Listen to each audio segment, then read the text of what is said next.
nurse who witnessed babies being delivered alive and left out to die. And because of my experience, I was asked to testify on the national level before a U.S. House committee and on various state committees. Christ Hospital, and we now know other hospitals and abortion clinics around the country, are involved in an abortion procedure called induced labor abortion. And for this method of abortion, the abortionist inserts a medication into the birth canal of the mom and induced premature labor.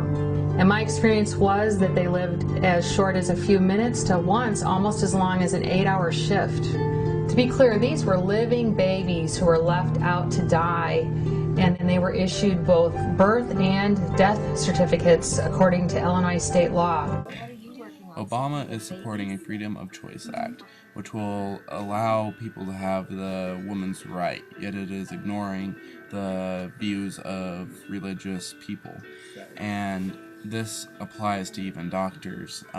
The funding that the government gives to people that have Christian hospitals and stuff is taken away. Here, Director of Priests for Life, I want to talk to you today about the most common abortion method used in the second trimester. It's called dilatation and evacuation. And it uses this instrument called the forceps.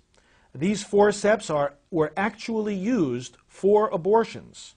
I have here a model of a baby at 18 weeks of gestation. And what happens in a dilatation and evacuation abortion is very simply this.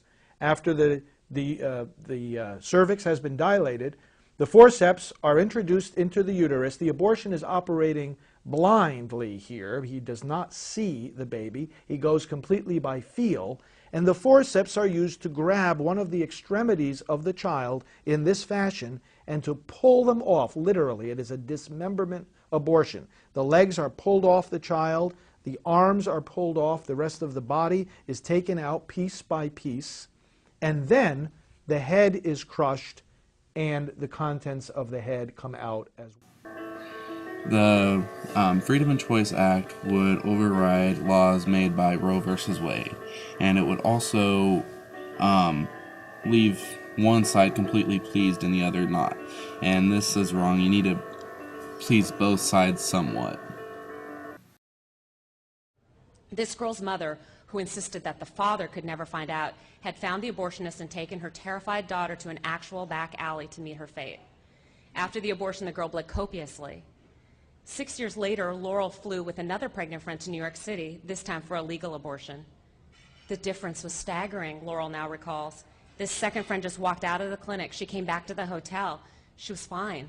There were no secrets and no hemorrhaging. The assertion that a woman should never be forced to thrust a hanger through her cervix into her uterus because she's pregnant and had no access to a legal abortion.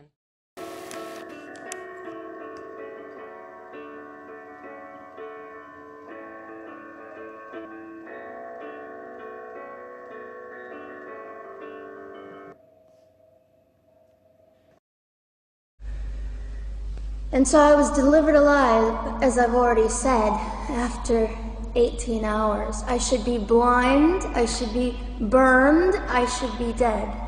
And yet I'm not. You know what is fantastic vindication is the fact that the abortionist had to sign my birth certificate. So a nurse called an ambulance and had me transferred to a hospital, which is absolutely miraculous. Generally, the practice at the time, and up until 2002, was, in my country, was to end the life of an abortion survivor by strangulation, suffocation, leaving the baby there to die, or throwing the baby away. And I trust women to make these decisions in conjunction with their doctors and their families and their clergy. And I think that's where most Americans are. Now, when you describe a specific procedure that accounts for less than 1% of the abortions that take place, then naturally people get concerned, and I think legitimately so.